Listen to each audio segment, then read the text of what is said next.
Good morning from the Democratic National Convention in Chicago, where Vice President Kamala Harris will accept her party's nomination amid stunning new poll numbers, capping an unprecedented whirlwind month in American politics. A special edition of This Week starts right now. Her moment. Now is the time to chart a new way forward. Vice President Kamala Harris descends on the Windy City with our poll results showing astounding gains. When we fight, we win. As she begins rolling out her vision for the next 4 years, we will build what I call an opportunity economy. While Donald Trump fumes over her campaign momentum. I think I'm entitled to personal attacks. I don't have a lot of respect for her. This morning, we're on the road speaking with voters about the transformed race.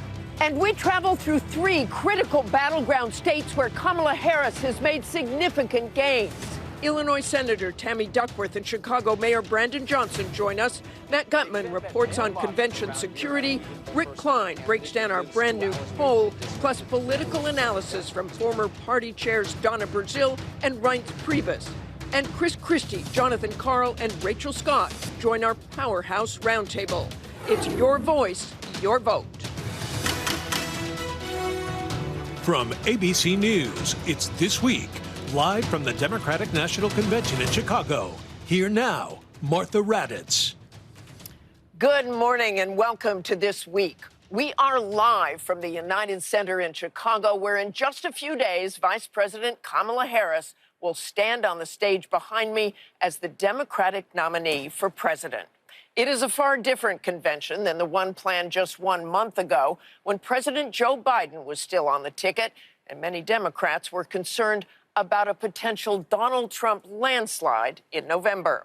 But what a difference a candidate makes. Our new poll with the Washington Post and Ipsos out this morning shows some dramatic shifts in the race for the White House in the 4 weeks since President Biden stepped aside, with Harris now opening up a 5-point lead nationally over Trump among all adults. Compare that to early July when Trump led Biden by a point. A spike in voter enthusiasm is helping to drive Harris's momentum, but Trump does lead on several major issues like the economy and immigration. Our political director and Washington bureau chief Rick Klein is here with the breakdown of what this race looks like on the eve of the Democratic National Convention. Good to see you this morning, Rick. What a change. Yeah, Martha, as you mentioned, that lead that Donald Trump had has been entirely erased and even turned around in Kamala Harris's direction in just the last couple of weeks. Harris now leading Trump by 5 points among all adults in our polling and 4 points among registered voters. Of course, that's still a close race, particularly when you think about the battleground states where this race remains in that kind of range of the mid-single digits. But when you dive into the voting groups that are driving this election, you see an even more dramatic change of what's happened over the last month or so. Joe Biden was leading younger adults by 2 points. It's now Harris plus 20. Among black voters, Biden was leading by a healthy 60, while Harris is up 72 among black voters, an 8-point jump among Hispanic voters. And this is a big one. Independent voters, it was Trump leading by 4 in our last poll. Now it is Harris up 11. That is a major, major turnaround from just a couple of weeks ago. A major turnaround indeed. And we know voters' concerns about Biden were driven by his age and his ability to perform the job, as well as those most pressing issues. How's that changed? Yeah, this was a big drag on the Democratic ticket. Everyone knew it, and everyone who's going to be in this arena the rest of the week was worried about that dynamic. Well, Donald Trump is now the oldest presidential nominee ever, and it shows in the polling. Voters are picking up on that. They saw Donald Trump as in better physical health than Joe Biden by a 31-point edge. Now it's Harris plus 30, totally reversed, 100% in the opposite direction. They saw Trump as having better mental sharpness by 30 points. Now it's Harris, 9 points advantaged in that area. And they're about the same when it comes to the trust on honesty and trustworthy. Harris and Biden about where they were. And Martha, all of this is translated into voter enthusiasm. The number of Harris voters who say they are enthusiastic about her candidacy, 60%. That's the same as Donald Trump. Contrast that to the numbers back in July, where Trump had an enormous disadvantage when it comes to voter enthusiasm. Now, the issue set, this is one area where Harris may have some bigger problems to overcome, and this week may be critical for all of that. You see on areas like health care and abortion, you have an edge for Kamala Harris in terms of the trust to handle those issues. But for Donald Trump, he's got an edge in the areas that tend to matter even more to voters, up 9 on trust and handling the economy, 3 on crime and safety, and then 10 points on immigration and handling the southern border. That's a lot of the reason why you hear Trump allies say focus on the issues. And it's one reason we're going to hear a lot from Harris and her allies this week. It's time to look forward. They don't want to own everything that Biden is associated with. They want to do their own thing and be associated with things on issues that voters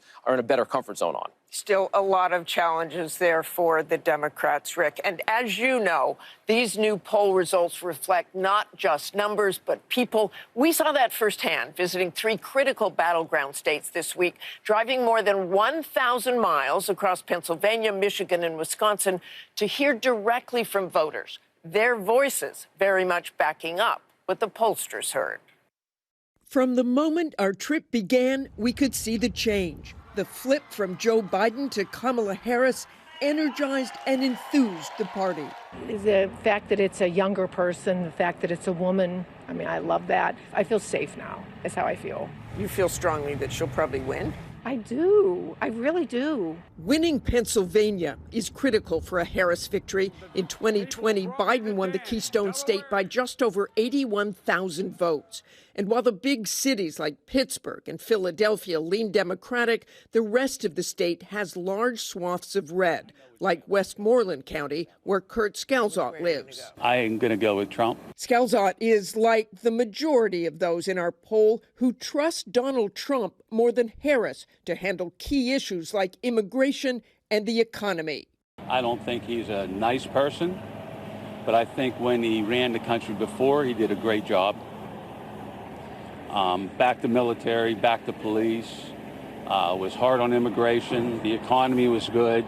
Rolling into battleground Michigan, a state Biden flipped by 150,000 votes, one of Harris's biggest vulnerabilities has been on full display: the Biden administration's handling of the Israel-Hamas war. More than 101,000 Michigan residents voted uncommitted in the state's primary. Rima Mohammed is one of 2 uncommitted delegates headed to the convention this week. As uncommitted voters, we want the situation in Gaza to stop. We want a bilateral ceasefire. You know, we want peace on both sides, but we also want to stop the funding of bombs for Israel. Has anything changed since Biden stepped aside? I do appreciate that Vice President Harris is listening to us. It is still not what we need, especially, we don't want to just hear words, we want to see action. We want to see policy. Down the road on the University of Michigan's Ann Arbor campus, students echoed those concerns about Gaza. As a Palestinian, she is not doing much for my country, and America is aiding these military weapons towards Israel.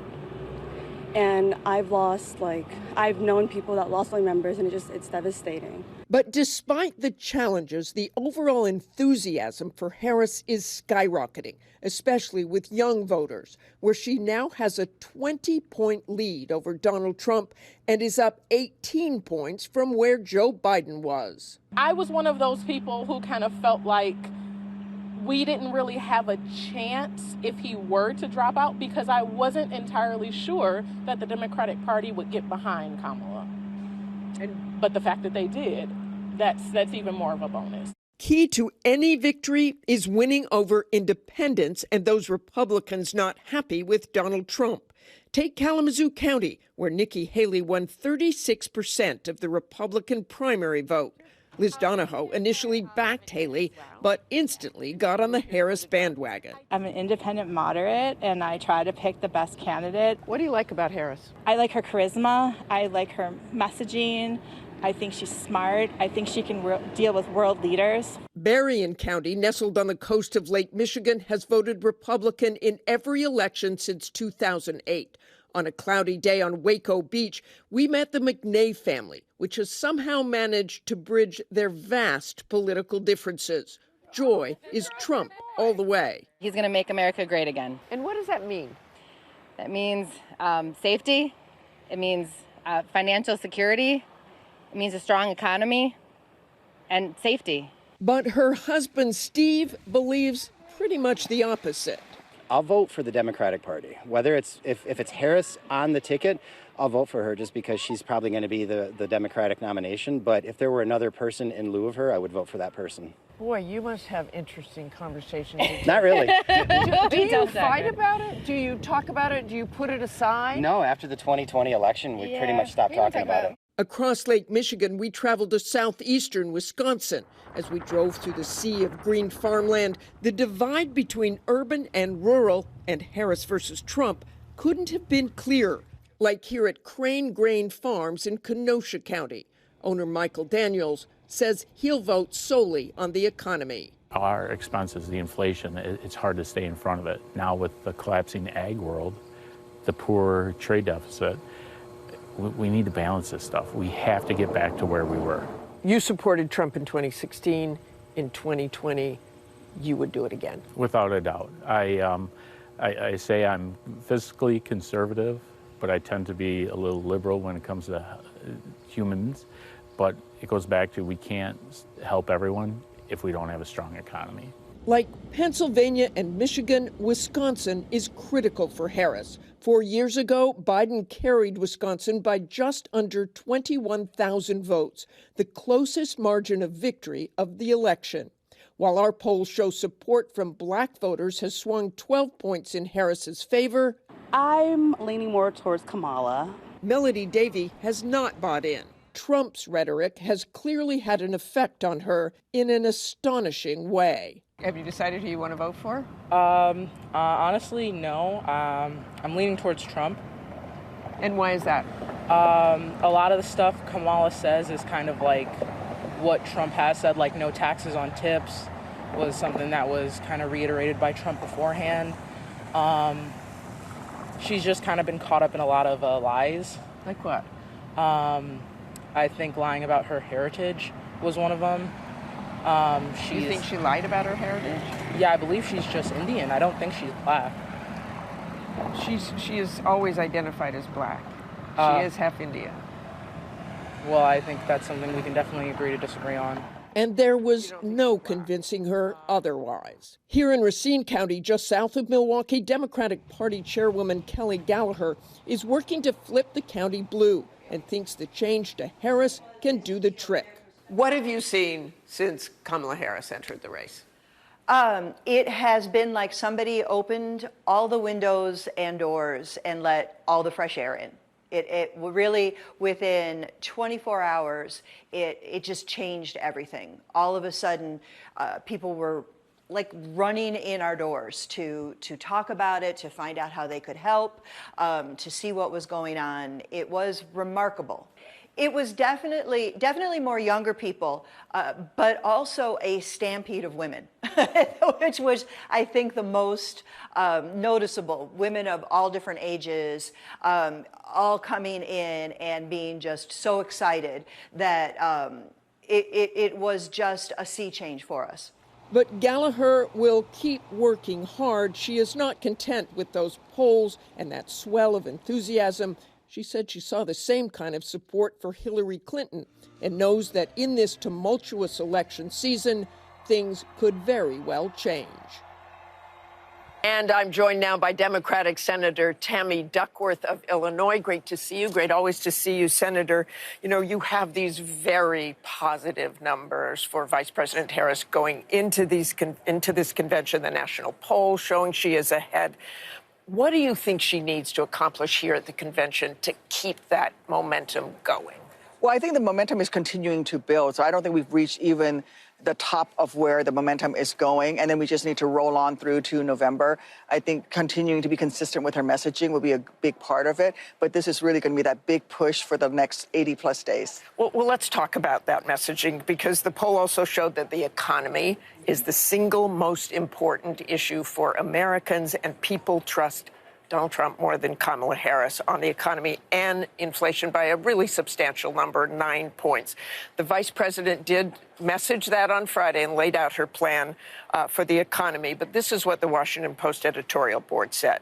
Vice President Kamala Harris's speech Friday was an opportunity to get specific with voters about how a Harris presidency would manage an economy that many feel is not working well for them. Unfortunately, instead of delivering a substantial plan, she squandered the moment on populist gimmicks.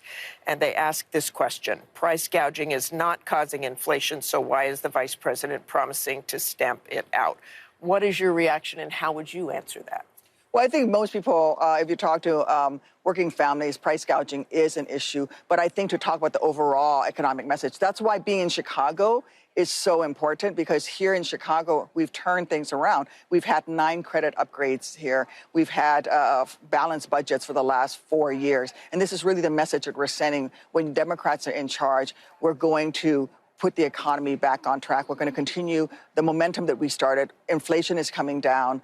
And I think that is what Kamala is going to be talking about when she's going to be talking to those working families, those middle-income families. You're our priority. People don't really see that. You know, the people I talk to, it's the grocery prices. Donald Trump, as we said, is ahead in the polls on the economy, inflation. So can you really turn that around before? I think we can, absolutely. And this is part of that messaging that she started with her economic speech. I think she's going to get into more details here. And then we're going to carry that message on forward in terms of inflation is coming down, mortgage rates are coming down. All of that is trending in the right direction. But again, the key is to talk about we are going to put working families front and center in our economic plan. She also laid out new economic proposals: $25,000 to support first-time homebuyers, canceling medical debt, extending the child tax credit, plus other tax cuts, including not taxing service workers' tips.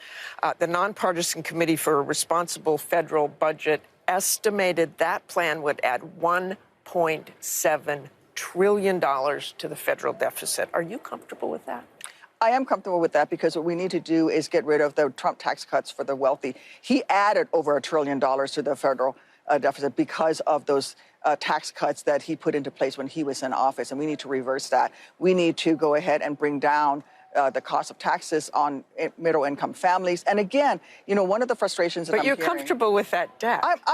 no, we need to go ahead. You know, this is all about balancing things out, and the priority is going to be on making homes more affordable to working Americans. This is going to be on the people who are counting on those tips to help them pay their grocery bills, put gas in their gas tanks. And then we need to go after the wealthiest Americans who don't pay their fair share. And frankly, Donald Trump is on their side. He's on the side of corporations. He's on the sides of people who make over $1 million.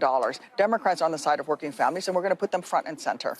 There's also concern about where the Biden administration stands on the war in Gaza. You're expecting thousands, tens of thousands of protesters here. How does Kamala Harris differentiate herself from Joe Biden, or will she differentiate herself from Joe Biden? I think we need to work hard on getting the ceasefire agreement. And I think what she can push for is to talk about making sure that we get the humanitarian aid into Gaza. And I think she will lean more heavily towards the humanitarian side of things. And in fact, you know, we have issues right now where at different times, different sides have opposed the deal. We're very close to getting a ceasefire agreement on both sides. But I think you're going to see Kamala talking more about getting humanitarian aid into Gaza. I also want to ask you about what former President Trump said Thursday at an event. He was talking about awarding Miriam Adelson, a major donor of his, the Presidential Medal of Freedom while he was in office. Let's listen. It's the equivalent of the Congressional Medal of Honor, but civilian version. It's actually much better because everyone gets the Congressional Medal of Honor. That's soldiers. They're either in very bad shape because they've been hit so many times by bullets, or they're dead. She gets it, and she's a healthy, beautiful woman. It's very... And they're rated equal. They're rated equal. As an Iraq War veteran, badly wounded there, recipient of a Purple Heart. What's your reaction to those words? Well, American voters have a chance to choose. Do they want a 5-time draft dodger who denigrates military men and women and our veterans and calls us suckers and losers? Who doesn't want to have his picture taken with amputee veterans of various conflicts to be the next commander-in-chief? Or are you going to have Kamala Harris and Tim Walz, who care deeply about veterans? Tim Walz has been out there leading on so many issues for veterans, especially burn pits. Donald Trump is despicable. He doesn't deserve to be commander-in-chief, and certainly those remarks are consistent with where he's always been. He thinks that we're suckers and losers, and frankly, he's not fit to be commander-in-chief. You talk about Tim Walz, but there's been controversy about his military service as well, saying once that he carried weapons in war, which he did not, and he said he misspoke. But an ABC News found at least one occasion where he didn't correct an interviewer who said that Walz had served in Afghanistan. Do you have any problems with that? Should he have corrected him? Well, you know, when you speak, oftentimes you say things, but remember, this man served 24 years in uniform.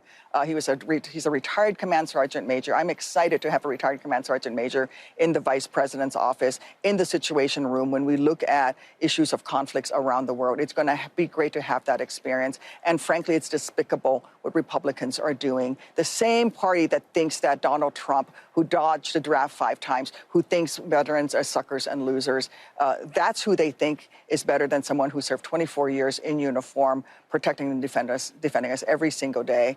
And frankly, I don't have a single problem with Tim Walz. He is, in fact, somebody that I think will be very good for America to have in the Situation Room with his vast military experience. Okay, thanks so much, Senator. It's great to see you, as always. Up next, I'll speak with 2 people who know a lot about putting on a political convention. Former party chairs Donna Brazile and Reince Priebus break down the latest in the 2024 race when we come back from Chicago.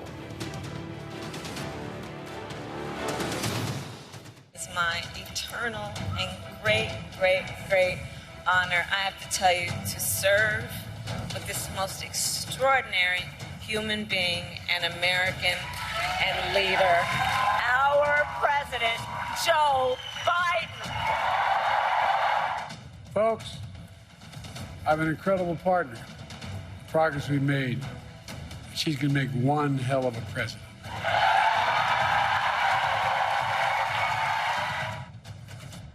Welcome back from Chicago. That was President Biden and Vice President Harris on Thursday at their first joint event since he left the 2024 race. So let's bring in former DNC Chair Donna Brazile and former RNC Chair Reince Priebus with me here in Chicago. Welcome to you both. You got a big week ahead for you, Donna. So let's start. These conventions are huge events. A lot of planning went into the convention, and then suddenly a different nominee. And what this will be is basically Joe Biden passing the baton to Kamala Harris. Look, first of all, this was a small but significant transition. We still have Biden signs. We have Jill sign, go Jill. But this is a moment for the American people to see the Democratic Party. Yes, the torch has been passed. It's been passed because the Democratic Party is focused on the future. We're not focused on the past. We're focused on saving the middle class. We're focused on lowering the cost of prescription medication. So what you're going to see this week is we're going to start with the current president, Joe Biden, a lot of euphoria. I mean, look at Delaware. Delaware is right here because Joe Biden has helped lead this party, lead this country. We're going to celebrate his amazing leadership, and then we're going to get to work. And Reince, for you, it's kind of hard to believe that just 1 month ago at the RNC, it seemed like everything was going Donald Trump's way. He had survived that assassination attempt with a fist in the air. Then we saw Joe Biden get COVID and return to Delaware.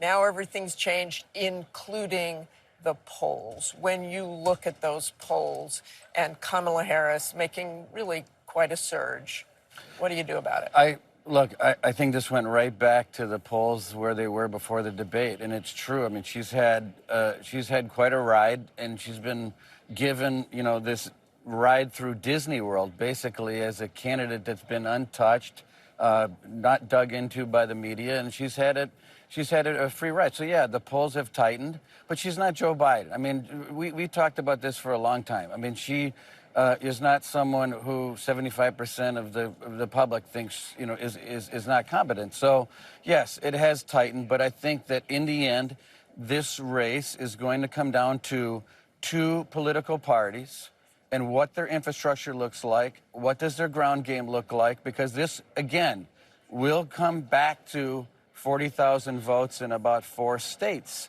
So we have gone now pre-debate, and that's where we are. She's even opened up the Sun Belt in the New York Times Well, poll. she's opened up this in that poll, and in some other polls she hasn't. The point is, it will be close everywhere. It'll be close in North Carolina. It'll be close all through the Rust Belt, Sun Belt, Southern Belt, you name it.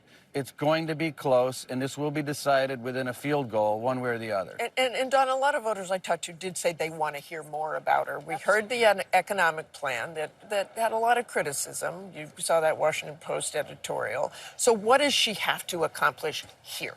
First of all, she has to do 3 things, and they are very important things. One, she has to define herself and not allow the people who are negative about the United States, who are preaching doom and gloom. She cannot allow them to define her. Secondly, she has to tell the American people where she's taken. That's about vision. I want to take you where. She's going to describe what a 21st century America look like. Yes, it's stronger, it's more resilient. We've come out of COVID. She's going to talk about how we continue to build the middle class and provide for the safety of the American people. And lastly, yes, she has a new running mate. His name is Tim Walz. He's a great guy. He's an American hero. He's a teacher, a coach. So this conversation that we're going to have with the American people is not the doom and gloom, because we're not prisoners of the past. It's about hope, the future, and where we're taking this country. And Reince, last night, again, we heard former President Trump, like, personal attacks against Kamala Harris. She's a communist, all sorts of things, and clearly an AI-generated picture of her talking to a crowd with... looked like a communist crowd. You heard this week a lot of people like Nikki Haley, Vivek Ramaswamy, saying they wanted Trump to refocus on his strengths. And yet he's now hired Corey Lewandowski, his campaign manager from 2016. His book was called, and his philosophy is, let Trump be Trump. What does that say to you? Well, look, I don't disagree with some of those folks in that, number one, if this election comes down to the economy and the border, Trump wins. Right now, Kamala Harris is trying to reinvent herself into something that she's not. With Trump. She's trying to divorce herself from the Biden administration. What, But I will get to Trump. I will get to Trump. Millions of people. The thing is with Trump is that you can't also, to win this election, you can't divorce yourself of who Donald Trump is and his personality. Like I've said before, there's a part of Donald Trump that brings a large part of this country together. He represents a huge middle finger to a lot of people. People are upset about what the economy is. The inflation is out of control.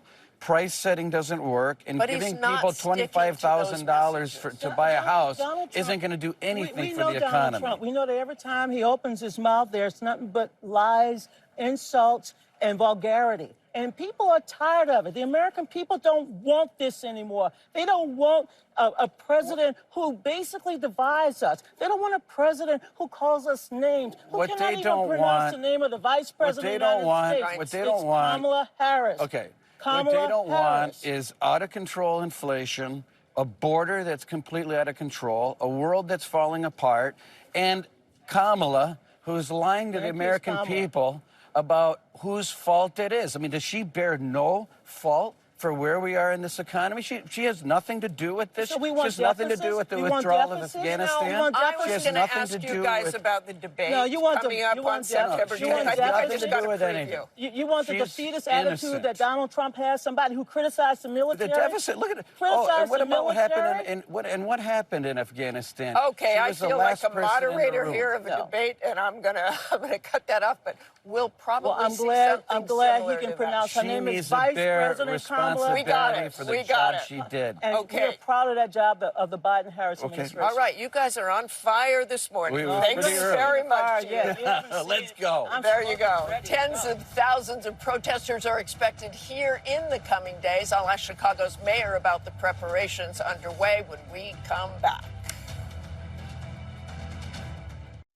Hell no, we won't go.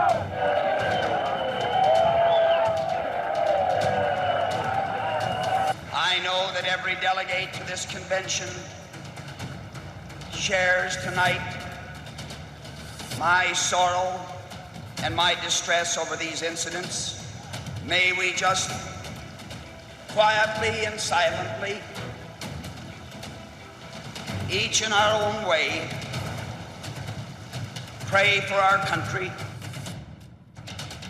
That was the scene in 1968 as police cracked down violently on Vietnam War protesters outside the Democratic National Convention in Chicago as Vice President Hubert Humphrey accepted his party's presidential nomination. The Democratic Convention is now back in Chicago this week, and there will once again be protests, this time over the war in Gaza. ABC's chief national correspondent, Matt Gutman, is just outside the United Center covering those planned protests and the security preparations underway. Good morning to you, Matt. Hey, good morning, Martha. 50,000 convention goers and tens of thousands of protesters. And the area of that convention, which you see right behind me, is hermetically secured at this point, to the extent that mailboxes around here have even been sealed to prevent explosive devices from being put inside. And with a sitting president, vice president, nearly the entire cabinet, and former presidents here, officials tell me that this event has the highest threat profile of any event in the city of Chicago in over a decade. As the nation's top Democrats descend on Chicago, law enforcement and city officials are prepping not just for a massive influx of visitors, but for a sea of protesters. While the candidate at the top of the ticket has changed, the Biden administration's continued supply of weapons for Israel's military operations remains a political flashpoint. After nearly a year of protests across the country, tens of thousands of demonstrators are expected to march through the Windy City. We could be out in the streets cheering loudly and protesting loudly and calling for a free Palestine loudly while Kamala Harris is giving her acceptance speech. Thousands of federal, state, and local law enforcement officials have spent months preparing, hoping to avoid a repeat of the 1968 convention in Chicago, when anti-Vietnam War protests turned violent. We're expecting First Amendment activity, but we're also preparing for the possibility of vandalism, criminal activity, or civil unrest. And we watched that scene play out in Washington in July, when protests over Israeli Prime Minister Benjamin Netanyahu's address to Congress boiled over. The flag there on the ground was on the flagpole here at Union Station a few moments ago, but protesters here lit it on fire, as well as that effigy of Benjamin Netanyahu. In Chicago, gatherings will be contained to certain areas outside the secure perimeter that surrounds the United Center, and marches will be limited to a predetermined route. Martha, officials tell me there's no specific credible threat to this event, and the marches begin tonight, followed by the major marches and protests tomorrow and Thursday, time to coincide with the primary events of the convention. But one thing that protest organizers have told me, that their routes are through narrow streets. They're concerned that that might increase the risk of unrest and chaos. Police say they are aware of that and are prepared. Martha. Our thanks to you, Matt. I'm joined now by the mayor of Chicago, Brandon Johnson. Good morning to you, Mr. Mayor. I know you want to show off your city as you welcome this massive influx of visitors, but there are these planned protests. Are you confident Chicago is ready for this and there will not be chaos? We are ready for this convention. In fact, the city of Chicago, as you know, has hosted the most conventions in our country's history, because it turns out we're actually really good at this. You know, the part that's actually most exciting, though, in this moment is that this is a party that can handle protest and protecting the First Amendment right, which is fundamental to our democracy, while also strengthening our democracy and speaking to the future of our country. Unlike the Republican Party, which is very painful to watch right now. I don't know what's worse, watching the Republican Party or breakdancing at the Olympics. Let's stick to security here for a moment. Do you have any concerns? We're ready for this convention. Look, our local police department has worked with the Secret Service as well as other local agencies to ensure a safe, peaceful, yet vibrant, exciting convention. The city of Chicago has been rated #1 as it relates to convention centers and how we make sure that we protect people while also providing an opportunity to see the beauty and the soul of who we are. You backed the candidacy of Kamala Harris within hours of Joe Biden dropping out. I think you were one of the first people to do that. 1 hour and 13 minutes. 1 hour, 13 minutes, okay. But have you seen any evidence there will be fewer protesters given that Joe Biden is no longer the nominee? Well, you certainly know that there's tremendous excitement. Look, Vice President Kamala Harris and her work to ensure that working people in this country are prioritized. She selected an amazing human being, Governor Walz, a former social studies teacher like myself. So just a shout out to all of our public school teachers around America. So absolutely, there's a great deal of excitement. Now, as far as who will provide some dissent to ensure that the voices of individuals who want the government to be better, look, that's going to happen. And in fact, we support the First Amendment. And we have to make sure that we protect the rights of individuals to be able to bring their grievances to the leadership and for our party to respond. And we've done that. When it comes to economic development, much like what we're doing in Chicago, $20 billion of new economic development, particularly for affordable housing. This is also what Vice President Kamala Harris has pushed forth.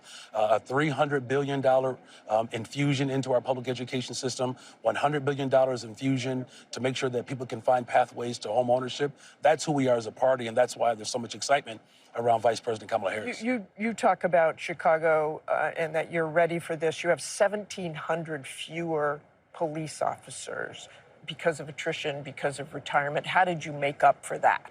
Well, listen, you actually have fewer police officers all over the country. And so as individuals wish to find a career, that is a pathway to the middle class.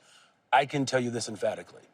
Our local police department, along with the local police agencies, as well as the Secret Service, we are ready for this convention. And in fact, even with the convention going on, not one neighborhood in Chicago will go unprotected. You yourself have a background as an activist, as a protester. You have also made quite clear what side you're on in these protests. You told Mother Jones magazine that you think what the Israelis are doing is genocidal. How do you balance First Amendment rights with safety? Where's your red line? Well, listen, here's what I've also been very clear about. From the very beginning, October 7th, in very certain terms, we condemned the horrific acts of Hamas. This is a party that can condemn terrorism and call for peace. That's the line. We're really good at this. This is the city that said, keep hope alive. Reverend Jesse Jackson. This is the city that said, yes, we can. President Barack Obama. This is also the city that's going to launch the first black woman of Asian descent to the most powerful position in the land, arguably one of the most powerful positions in the world. And so our balance is to hear the voices of people. Of course, I've been a part of demonstrations, but so was Fannie Lou Hamer. My people come out of Salis, Mississippi, which is less than an hour away from Montgomery County, Mississippi. And so the very protests and demonstrations that allowed for Fannie Lou Hamer to have a seat in this convention in 1968, the son of Salis, Mississippi, gets to welcome the Mississippi delegation.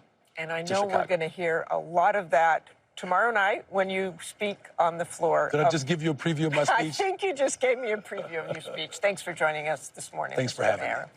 The Powerhouse Roundtable is next, live from the Democratic National Convention in Chicago when we come back.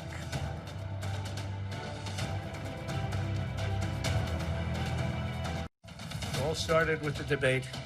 I should have been a little bit easier. Somebody said your debate performance was horrible. I said, why? Because you forced him out of government. But I believe she'll be just as bad. I think she's going to be, in many ways, easier to beat than Joe Biden. What they did to him was disgraceful, by the way. Former President Trump at a press conference on Thursday still complaining about President Biden no longer being on the ballot. We're back in Chicago with our Powerhouse Roundtable. This week, co-anchor Jonathan Karl, ABC senior congressional correspondent Rachel Scott, and former New Jersey Governor Christie. Welcome to you all. Especially you here in Chicago, kind of out of your element a little bit. Just a bit. Just a bit. Chris, Trump's clearly angry about the fact that he's facing Kamala Harris, not Joe Biden, and it's clearly shaping how he's approaching this campaign. Yeah, it's time for anger management classes. It really is. He needs to deal with this because, it reminds me of what a political science professor said to me way back in college, Martha. When your adversary is in the midst of committing suicide, there's no reason to commit murder. The result is the same. And right now, Kamala Harris is doing exactly what she should do. Donald Trump is imploding, and she's standing out of the way. And she should do it even more, quite frankly, than she's even doing it now. Because if this turns into a race on personality, for the 7 to 10% of the people that they're targeting in 6 or 7 states, That's what's going to matter to them a lot more. And if it does, it's going to be a good night for Kamala Harris. So Trump needs to get himself under control, focus on affordability, focus on the border. And if he does that, he's got a chance to win. If he doesn't, he's going to have a problem. And you've been watching him every step of the way. Rachel, you were at that press conference on Thursday. It doesn't seem like there's a lot of change, and certainly a far cry from the unity he promised at the RNC. Yeah, the unity that he promised at the Republican National Convention. I remember him telling you that he was going to rip up his speech. He wanted to focus on being the president for all Americans. That message has really sort of gone out the window now here. And I think one of the most telling things about that press conference, when he was asked directly about these pleas from Republicans like Nikki Haley, who have gone to him and they're saying, Ramaswamy, do not do it. Do not lean into these personal attacks. This is no way to win. Calling her not smart is no way to win in November. And then the former president just said flat out, look, I don't have a lot of respect for her. I'm entitled to these personal attacks. And he made it clear that is not going to change. And John, this unease about the polls, which has to be there no matter what they say, has only made things more difficult in Trump land. I mean, Trump is always obsessed with polls. That's what he cares about. He sucks them in. And to see losing ground, a race that it looked like he was going to walk to victory against Joe Biden. And I think when he sees our poll, which I'm sure he's already looked through, and he sees that question of who is physically fit to be president, this is something that, you know, he spent all this time running against Biden as being old and feeble. And a month ago, he had a 30-point advantage on who's physically fit to be president. Now Kamala Harris has a 30-point advantage, and also a big advantage of being mentally sharp enough to be president. Now Trump is the one who is facing the charge of being old and feeble, not Kamala Harris, obviously. And Chris, you talk about anger management. You talk about all these things he's brought in, as we talked about with Reince, Corey Lewandowski. Let Trump be Trump. What does that tell you whether or not things will change with Donald Trump's approach to this campaign? The only change if Donald Trump wants him to change. You need to understand, he doesn't listen to anyone for more than a short period of time. I've said this to folks before. When you come into Donald Trump's orbit, you're trading at 100 cents on the dollar. You will trade to zero. It's just about how long it takes. And so anybody new who comes in will get a lot of attention in the beginning, and then it will fade down, and especially, as John said, if the polls continue not to be favorable to him. But what he should really be doing, Martha, is saying to himself, the election's not today. It's mid-August. Take a breath, let her go through this week, and then focus the campaign on the Biden-Harris record. If he does that, he's got a chance to win. If he continues to be the guy who's feeling aggrieved, which is where he feels most comfortable, but he needs to get out of his normal comfort zone of feeling aggrieved and angry. And look, one way I can tell you for sure he's going to lose this race, if he's going to continue to say he's the best looking candidate in the race, that's a problem. and again, Rachel, he doesn't really want to change. He even said, I got to do my thing. So when you look at the Corey Lewandowski and some other changes, he brought in other people, Linda McMahon, you don't really see things changing? Donald Trump is the campaign manager. He is the communications director. It is solely on Donald Trump. The staffing changes really don't make much of a difference. They are trying. His advisors are trying to lead him to really focus on the issues. You're going to do an event focused on the economy. We're going to put grocery prices behind you. We're going to have charts talking about the cost of the groceries. The former president then does what he does, and he veers off script. But there are bright spots, even in our poll for the former president. He is still doing extremely well on the economy. He's leading Harris. Crime, immigration. And that's why you have Republicans saying, if you just focus your message on those core issues, you could really, really, really pitch something strong to the American people. The question is whether or not he does that consistently. And John, we heard former President Trump talk about the last debate. This debate, which will be the first debate, which will be here on ABC on September 10th, is a very critical, a very crucial debate, and it will be very, very different for him. Absolutely. It kind of makes me think of that last debate in 2016 after the Access Hollywood tape, where Trump really had his back up against the wall. It looked like his campaign was falling apart. I was there. I was yes, a moderator. You were right there, and you remembered what he did is he went on the attack.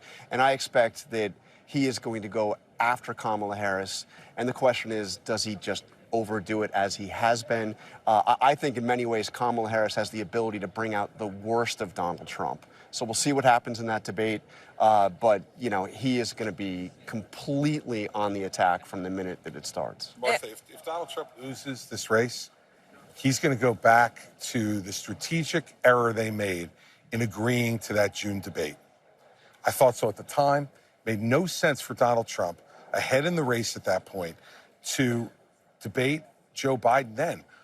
One of two things was going to happen. You think that was a mistake? I said it at the time. Complete strategic mistake. Too, by the way. Yeah. Well, yes, but the bottom line, but what winds Explain. up being a bigger mistake for Trump, because Trump's winning that race. What can happen? If Biden does really well, then the race changes in Biden's favor. If Biden does what Trump thought he would do, which is exactly what he did, you run the risk of knocking him out of the race. Imagine if the first debate in this race was September 10th, and Trump did to Biden what happened in June. There would be no chance to trade Joe Biden out, and Donald Trump would be breezing to victory. It's because he can never not rise to the bait. Biden threw the bait out there, and he took it. Now, Biden failed too, but this was a strategic error by Trump and his team doing that, and if they lose this race, they're going to look back on that decision. What's funny is he says now that Biden was the one that wanted that early debate, which is not true. Not at all. It was Trump.